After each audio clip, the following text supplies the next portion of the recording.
Athena! Oh, what's up?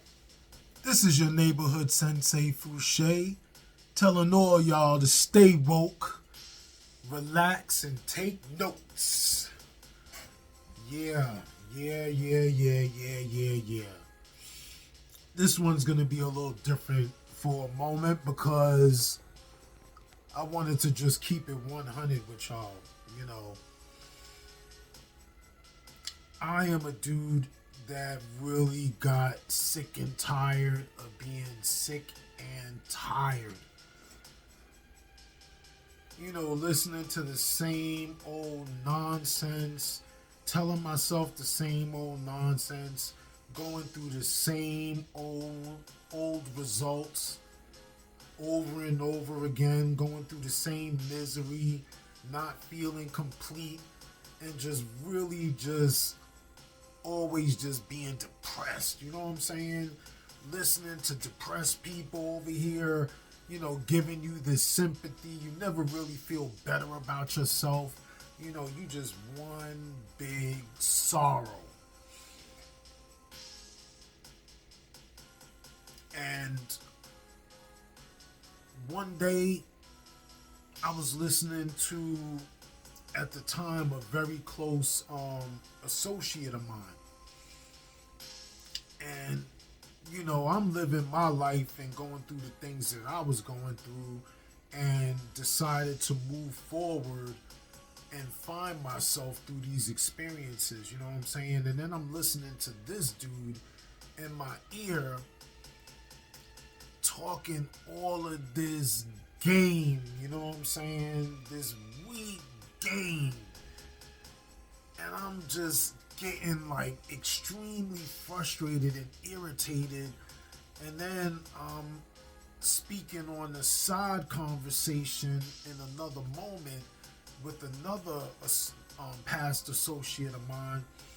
And when we're both relating to this dude, we're like, and I'm pretty sure in conversations forward from that, the second mentioned person, associate, he was more not in seriousness, full seriousness in his statement as how I took it, and then I moved forward from it because of how inspired and right that I knew that this guy was. And he was like, yo, in these days, I wouldn't even rock with a cat like that. You know what I'm saying? I mean, we go way back. And because we go way back, I mess with him. I rock with him. And then I really thought about that because, I'm in a whole different environment now, post results from choices and the consequences of those choices. So then when I'm over here listening and, really absorbing what he told me, I'm like, man, I'm 1,000 miles away. And, through the X amount of years that I've been in this environment, people have embraced me. And it was a strange transition to get into that, feeling of acceptance, you know what I'm saying? And I wound up slowly getting comfortable in the aspect and the idea that I had value. You know what I'm saying? And then when I'm listening to this dude, I'm like, yo, man, this dude is just irritating me. And then, like I said, in this next conversation post with another close associate, he's like, yo, man, I wouldn't even really rock with that dude. So I'm like, I don't even kick it with people like that out here, because when I came to the environment that I'm at, like, my whole mind state was, I could do bad by myself. You know what I'm saying? So I don't really even need to associate with, a character or characters like that. Like, if I'm not associating with characters like that here, and I'm speaking a certain tone when I'm in my own environment, like, wouldn't that make me hypocritical if I fall back and give like some kind of excuse on why it's an obligation and give validation to hold on to this other thing so closely when I know it doesn't make sense? I mean, how that sound? You know what I'm saying? So I had to really fall back and be like, you know what? When I find myself arguing with grown people like they're children, like, I gotta fall back and do something else, because I ain't even trying to relate like that. Like, you know, I'm full of joy these days. You know what I'm saying? So why even, you know, be around things that don't make sense? So like I tell my kids, I decided one day that, well, actually, let me plug something. But before that, let me say, I do not want to relate and continue to engage with things that are dumb. I'm done. You know what I'm saying? I am done. If it's dumb, I am not interested. My whole life, dumb has gotten me into dead end roads. I'm not interested in dumb. If it is dumb, if you know that you are bringing something that you are commonly aware and on purpose with, that is dumb, hold on to that and don't address it to me, because if you address it to me, I am going to feel insulted and I am going to go into a verbal spew of explaining misery and gossip. So anyway, I am going to plug The Pursuit of Happiness. Will Smith. Fantastic movie. Bong, boom, boom. You know what I'm saying? When I saw that movie in a sober mind state and I was able to get deeper into the moral construct of the meaning, that movie started to really make it click about putting yourself in situations, challenging yourself in the art of conversation into being very diverse in your communication and your information to create different circles and be around happy people. Why be envious of looking at a group of people that seem like they're successful and they're doing well, and I'm throwing shade on the sideline, like, you know what I'm saying, what they're doing is irritating, or, you know, it's not real. Well, it's not real in my world because I chose not to materialize that due to my attitude. So when I saw The Pursuit of Happiness, you know what I'm saying, I was like,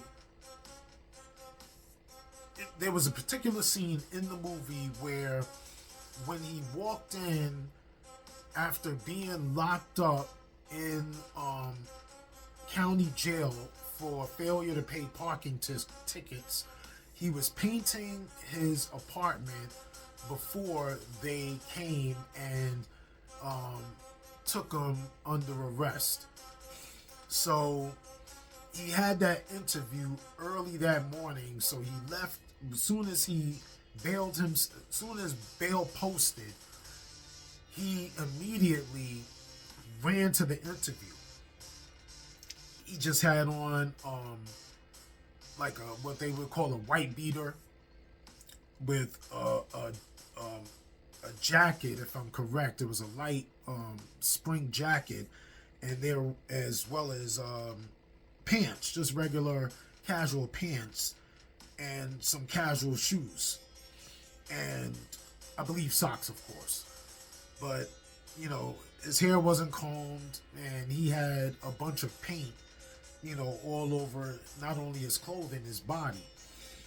And this was an important interview for him to really position himself in an environment that he was extremely interested in. So when he went in there, immediately the CEO addressed him in a, not only in words but in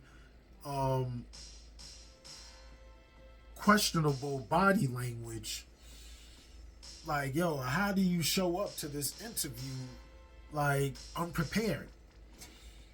And before anybody said anything and addressed it, he just commanded the room and decided to be completely honest. So what he did was he said, I know, you're asking, how does a guy, come in here with no shirt and, basically breaking himself down in all honesty. And he's like, yo, I'm not prepared for this interview. And I could think of a lot of excuses to give you, and you're really not going to believe it and just be in complete question and disapproval of me. So I'm going to just shoot it to you straight. I failed to pay parking tickets, and when I was painting my home, they came to my home to address me about something, and the parking tickets was also included in the conversation, and I didn't have the funds, so they took me down to the station. But when they took me down to the station, I had to wait for the check to clear, because I had to write a check. So when I wrote the check, I had to wait for the check to clear, and they had to hold me overnight for the check to clear in the morning. And then I was able to post bail early this morning and had this interview and ran over here. And that's basically what happened. I really want to work here. I'm really smart, and I will be a great asset to your company.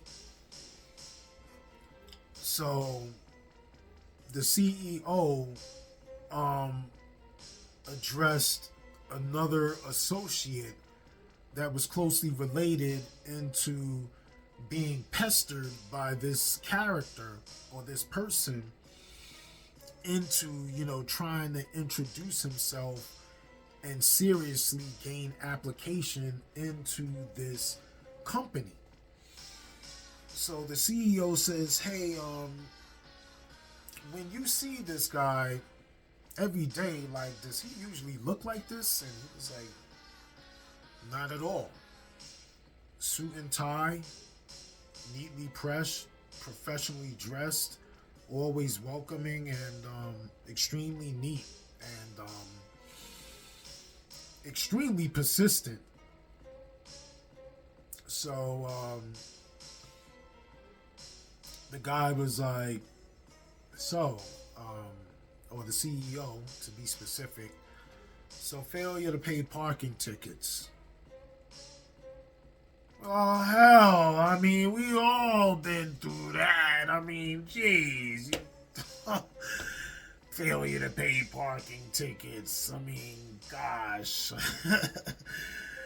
Well, it must have been quite a moment for you, right, sir? Yes, sir, it definitely was. He said,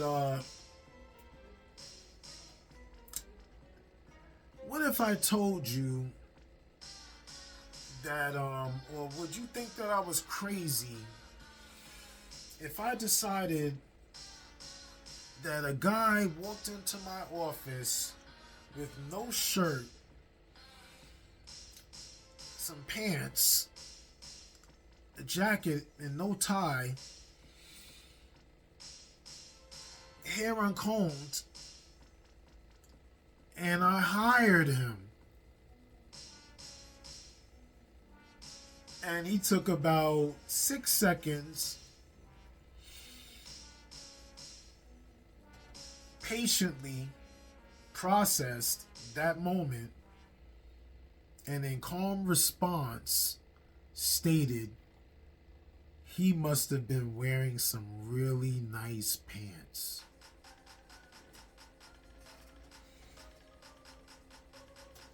Smart people. Smart people. I decided to follow smart people. I started this specific book today by Eckhart Tolle. Eckhart Tolle. The Power of Now. Yo, this is some really deep stuff, and I'm going to really get really smelly in a quick moment, because I'm going to break down some stuff in simplicity of what we call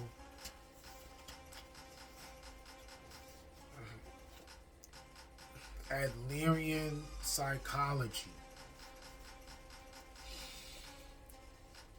Recently, I've been able to define this transformation into the things that I have ironically been able to connect with in my own prior studies, and finally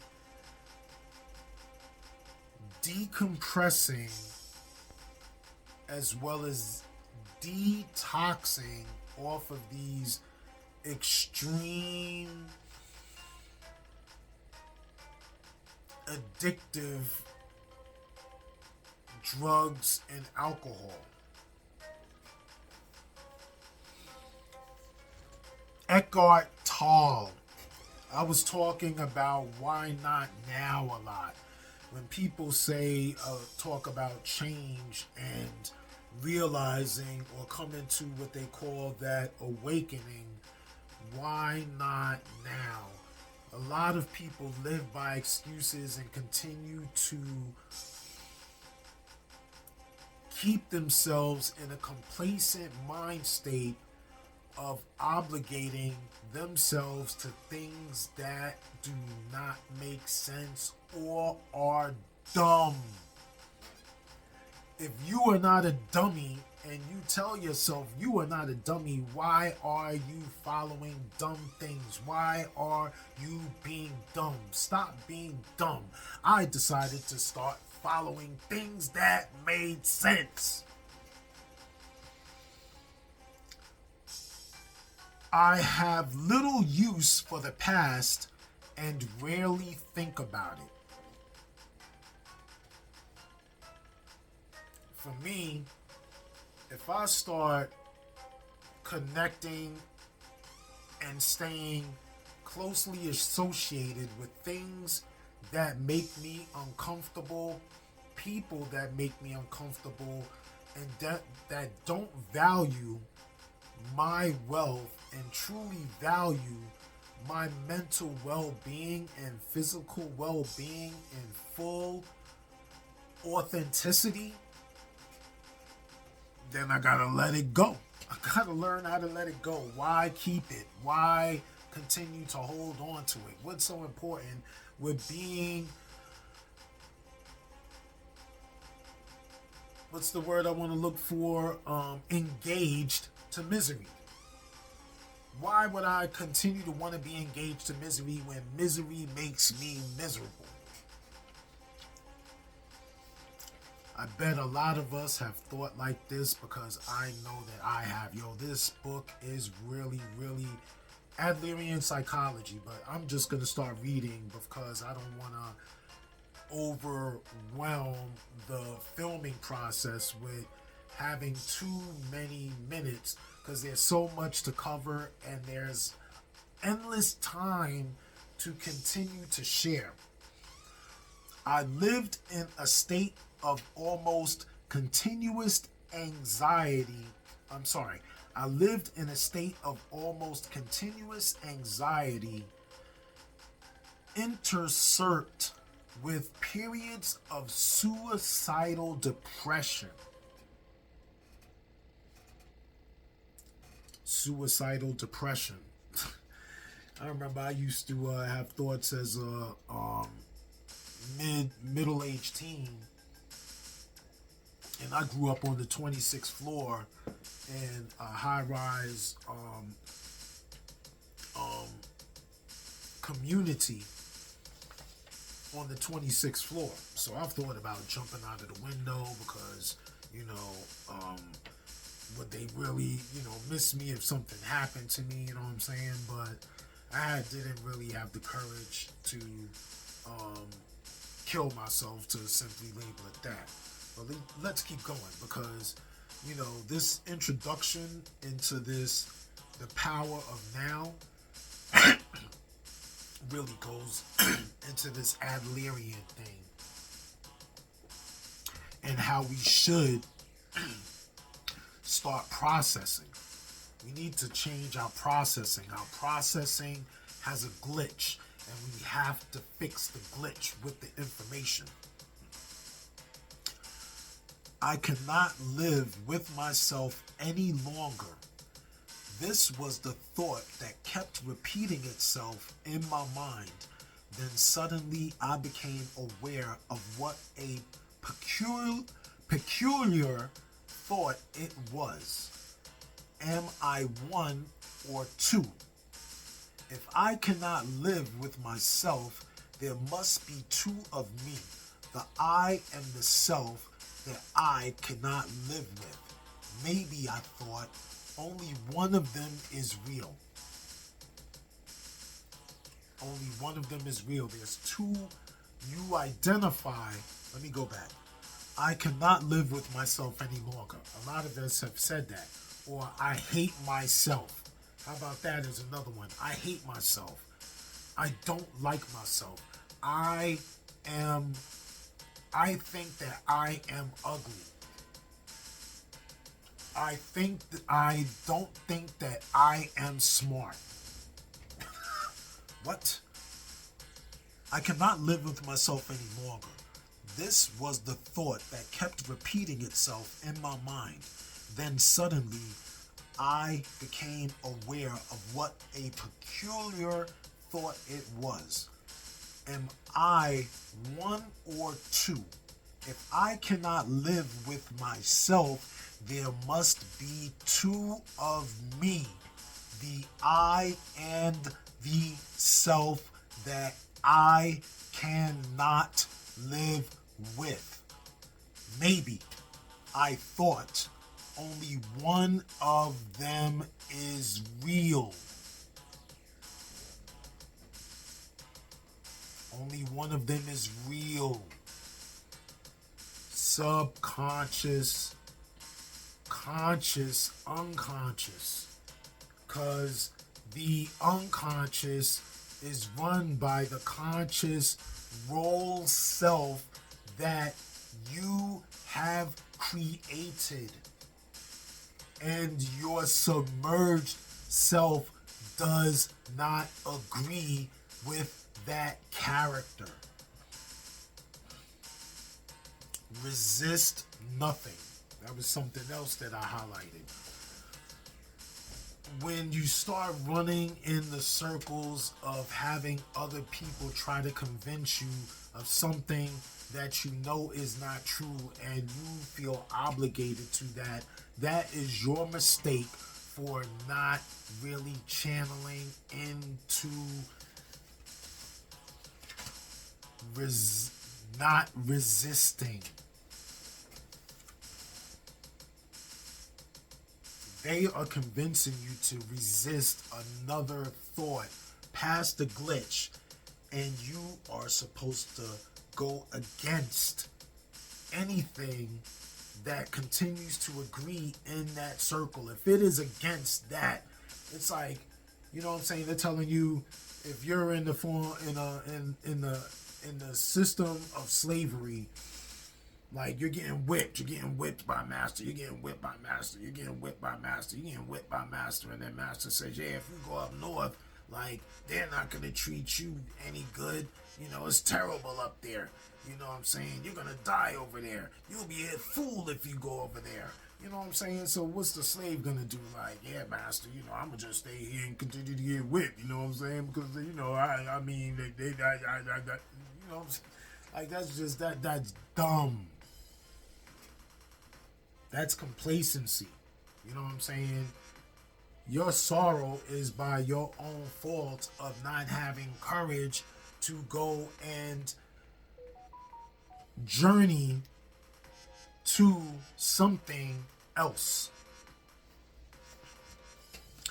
The intense pressure of suffering that night must have forced my consciousness to withdraw from its identification with the unhappy and deeply fearful self, which is ultimately a fiction of the mind. Your subconscious self, your true self that is submerged deeply, wants to take over the body in full because it knows that it is untrue. It is a character role created in fiction in defense of your insecurities because of your developmental glitch. What was left then was my true nature as the present I am. Consciousness in its pure state prior to identification with form. When you, in your role-playing unconscious movements, identify with the role character within the world of seeking validation,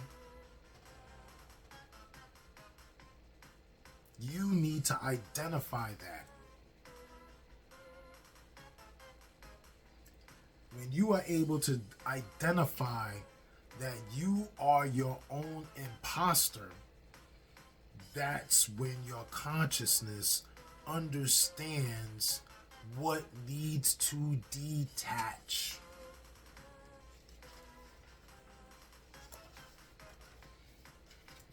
This whole thing that I'm starting to break down is in the aspect of what I now know to label as Adlerian psychology. That Freud and Jung, that's old school. I mean, way old school. Beyond this, and we kicking it about that old school which doesn't agree. You know what I'm saying? Because we need to be new. Past this old, you know what I'm saying? Like this right here.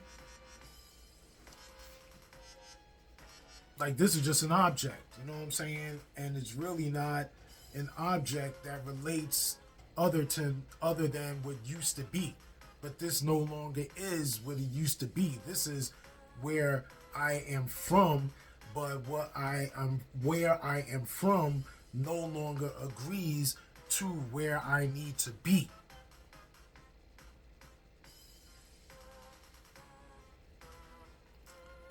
People would and this happens to me, people would occasionally come up to me and say, I want to have what you have. Like that whole joy thing, that whole,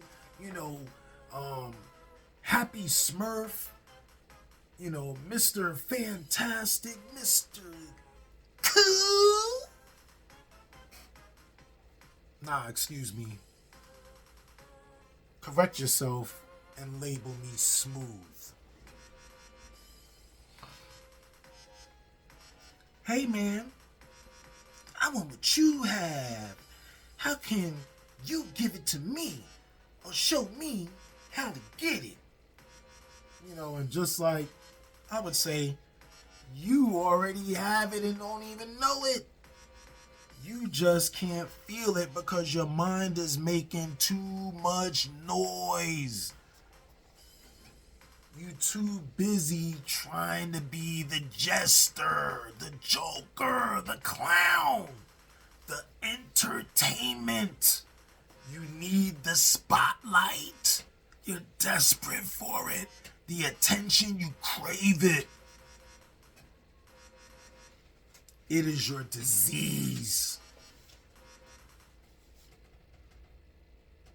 I draw your attention to what is false in you.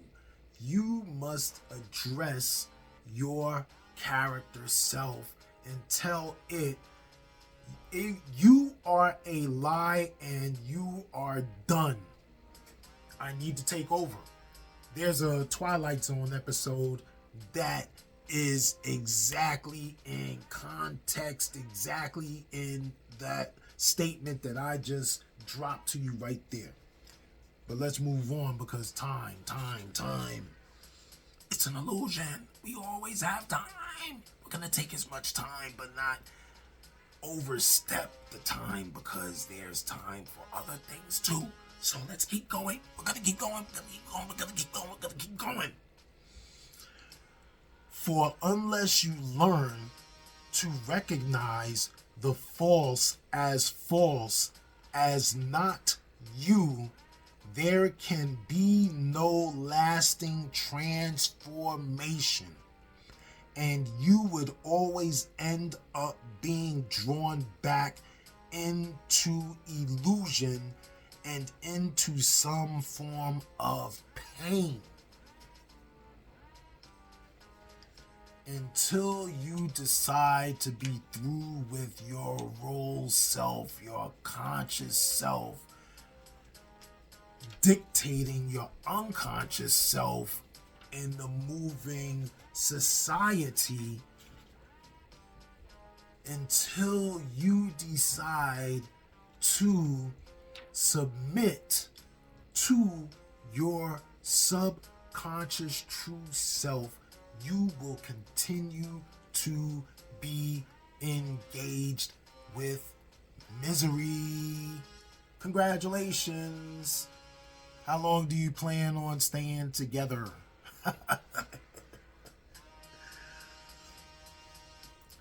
Oh man. I also show you how not to make that which is false in you into a self and into a personal problem, for that is how the false perpetuates itself. When you are not honest in your addressing your character self, you continue to give excuses. And you're the hamster on the hamster wheel or the kid on the merry-go-round. You never grow up. You never grow up. You never grow up. You never leave the hamster wheel. Until you are able to experience what I speak of, you may find those passages somewhat repetitive. You will continue to go through the same things until you decide to seek what I have found and walked through. As soon as you do, however, I believe you will realize that they contain a great deal of spiritual power, and they may become for you the most rewarding. Until you truly seek a different direction than continuing to look for the same guy that sold Jack those crappy beans, talking about a beanstalk, or somebody convincing you that you need to chase the leprechaun across the end of the rainbow, or you are suddenly going to be given the route to the fountain of youth by some miracle, easy navigation.